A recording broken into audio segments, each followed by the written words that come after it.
Hello my lovelies, welcome back to another video.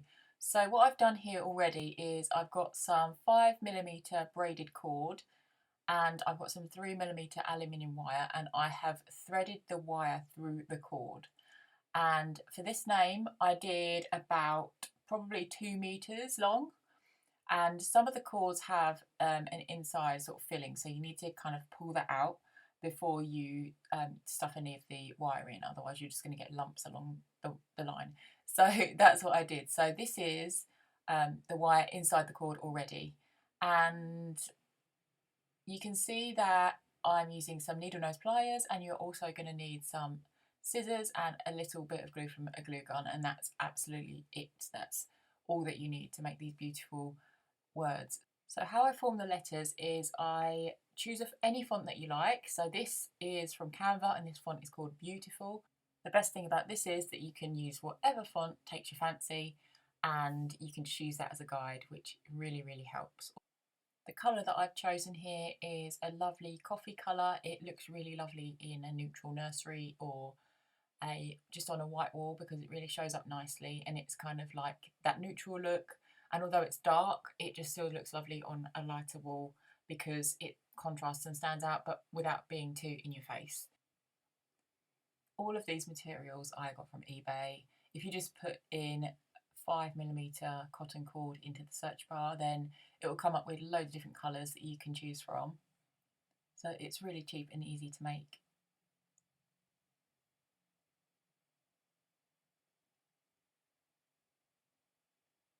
So we're doing the A now, so I'm going to use the pliers just to sort of bend this part of the A back on itself, because you do really need to get that flat, otherwise it won't go flat against the wall that you're going to put it on.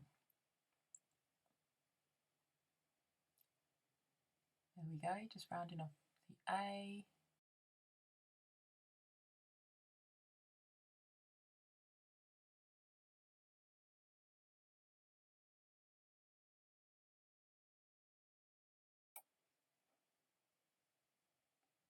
Sometimes some of the letters are going to look a little bit of a different size to the other letters and things like that, but if you just stay true to the font and follow it, then trust me, it's going to turn out really well in the end, and you'll be really glad that you did follow the font to the letter.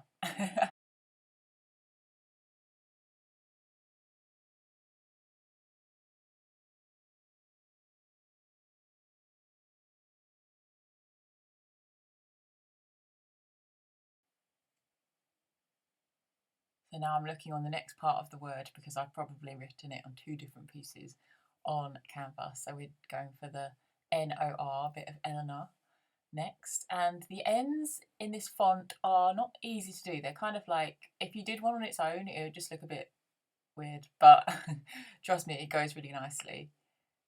There we go, you'll see. And I think the join between the A and the N is quite long, but we'll see. It does look really lovely. Yeah, I think this kind of like stalk of the end is a little bit smaller than the rest of the word, and it looks like it's not going to all go together, but in the end it just comes together really nicely. If you're not sure about how yours is shaping up, then you can sort of fiddle with it a little bit at the end. You can't do it too much because the metal will just go a bit funny and weird, and then it just won't go how you want it, but you can, as long as you've got the kind of like direction of the letters right, and if you've got the lines smooth, that's the main thing. If you have like a wobbly bit in the word, then you want to straighten it out as much as you can and use the pliers for that. But yeah, as long as you have kind of a smooth line as if it's been written, then it just looks amazing. If you're getting any value out of this so far, please don't forget to like this video and subscribe to my channel. I make all sorts of things for the home, things that are practical for people to actually make and use, rather than making something and then not even using it. Very practical but beautiful as well. Comment below whatever you want me to make next, I'd be happy to. So we've just done the O and it looks really nice and arty.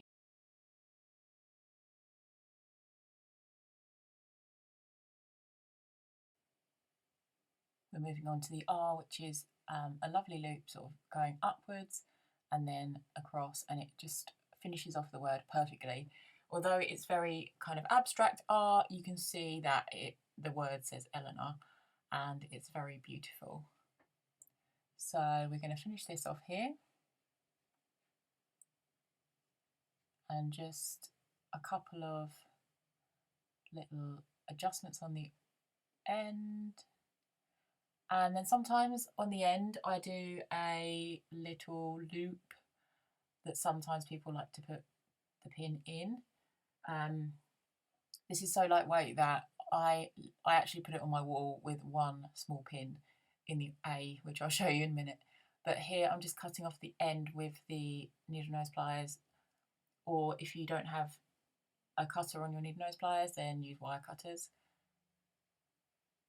So you can see the wires just kind of sticking out there, and you are going to just make sure the word is nice and flat. Look how beautiful it's turned out, it's gorgeous. So pleased with that. And now we're just going to finish off the R. So we're just going to cut that a little bit more, just so we don't get the cotton kind of stretching too much. And then there we go, so it's all lined up. And then what we'll do is just kind of pull it back a little bit, put a bit of glue, excuse my glue gun, it's really dirty, yeah, and then pull the cotton back across. Perfect. And then if you have any little bits at the end, you can cut them.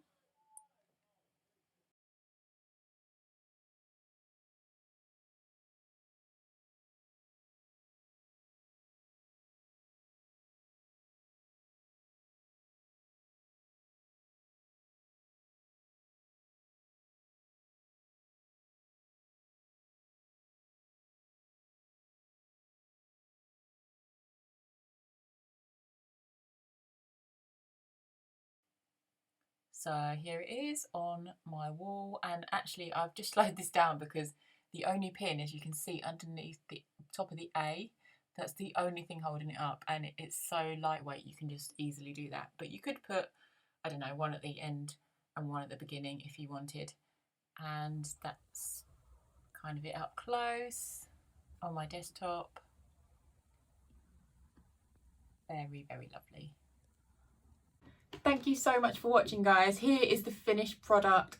It's beautiful and it's so rewarding to make, so I really hope you make one yourself. And if you don't, you can buy one from my shop, which I'll link down below, but I would say make one yourself. It's so lightweight and easy to make, and it makes a lovely gift for a friend or to hang in your baby or kids room. Thank you so much for watching, and I'll see you next time. Don't forget to subscribe, and I'll see you next week.